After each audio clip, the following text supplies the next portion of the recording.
আসুন এবারে আপনাদেরকে একটি হাদিস শোনাই। আন আবি হুরায়রাতা قال سمعت رسول الله صلى الله عليه وسلم আলা ইন্না দুনিয়া মালউনাতুন মালউনুন মা ফিহা ইল্লা যিকরুল্লাহি তাআলা ওয়া মা ওয়ালাহু ওয়া আলিমান ওয়া মুতাআল্লিমান ওয়া ক্বালা আত-তিরমিযী ওয়া ক্বাল হাদিসুন হাসানুন। আবু হুরায়রা রাদিয়াল্লাহু তাআলা আনহু থেকে বর্ণিত, তিনি বলেন, আমি রাসূলুল্লাহ সাল্লাল্লাহু আলাইহি ওয়াসাল্লামকে বলতে শুনেছি, রাসূলুল্লাহ সাল্লাল্লাহু আলাইহি ওয়াসাল্লাম বলেন, শুনো, নিঃসন্দেহে দুনিয়া অভিশপ্ত।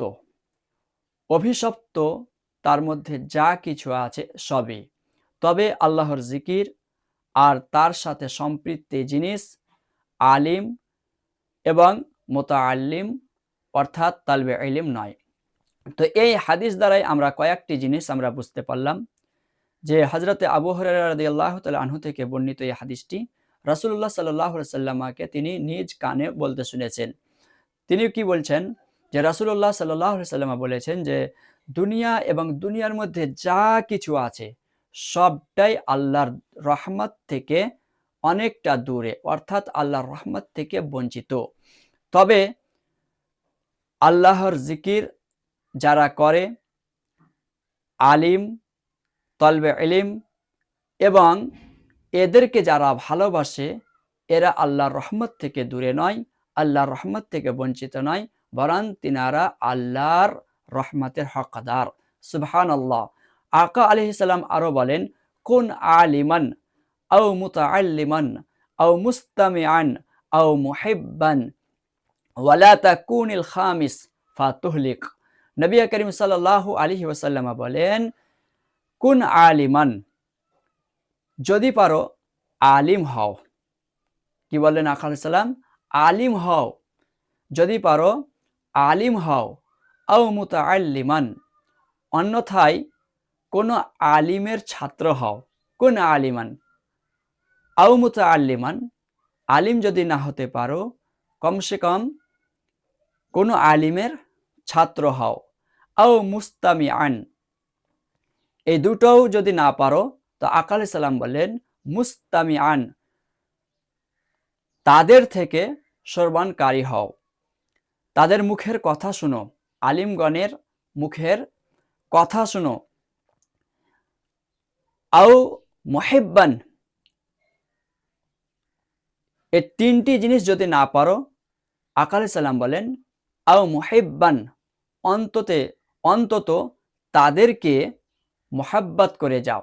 তাও যদি না পারো, অন্তত তাদেরকে মহাব্বত করে যাও। সুবহানাল্লাহ। ওয়ালা তাকুনিল খামিস, পঞ্চম ব্যক্তি হইও না। আকা আলাইহিস সালাম বলেন পঞ্চম ব্যক্তি হইও না। ফাতুহলিক, তাহলে তোমার ধ্বংস অনিবার্য। আকা আলাইহিস সালাম বললেন কি আলিম হও, না তো তলবে ইলম হও, না তো শ্রবণকারী হও, না তো তাদেরকে মহাব্বত করে যাও। এই চারটি জিনিস যদি না পারো, তাহলে তুমি পঞ্চম ব্যক্তি হইও না, অর্থাৎ তাদের সঙ্গে দুশ্মনী করিও না। যদি তাদের সঙ্গে দুশ্মনী করো, তাদের সঙ্গে বুগজ রাখো, তাদের প্রতি হাসাদ রাখো, তাহলে তোমার ধ্বংস অনিবার্য, তুমি নষ্ট হয়ে যাবে। সুবহানাল্লাহ। হযরতে ওসমান গনি রাদিয়াল্লাহু তাআলা আনহু বলেন, ইয়াশফাউ ইয়াউমাল কিয়ামাতি সালাসাতুন। হযরতে ওসমান গনি রাদিয়াল্লাহু তাআলা আনহু বলেন, কিয়ামতের দিন তিনজন ব্যক্তি শাফাআত করবেন। তিন ধরনের ব্যক্তি শাফাআত করবেন। একজন হচ্ছেন আল আম্বিয়া, ও এক ধরনের মানুষ, যিনারা নবীগণ, যিনারা নবী আম্বিয়া, ইনারা শাফাআত করবেন। ওয়াল উলামা, ও তারপরে ওলামাগণ, যিনারা আলিম, ইনারা শাফাআত করবেন। তারপরে ওয়াশুহাদা, ও এবং শহীদগণ সুপারিশ করবেন, শাফাআত করবেন। সুবহানাল্লাহ। তাহলে আজ আমরা বুঝতে পারলাম যে আলিমের সঙ্গে কিভাবে মহাব্বত করতে হবে। তাই আপনাদেরকে বলি, তাদের সঙ্গে দুশ্মনী করিয়েন না।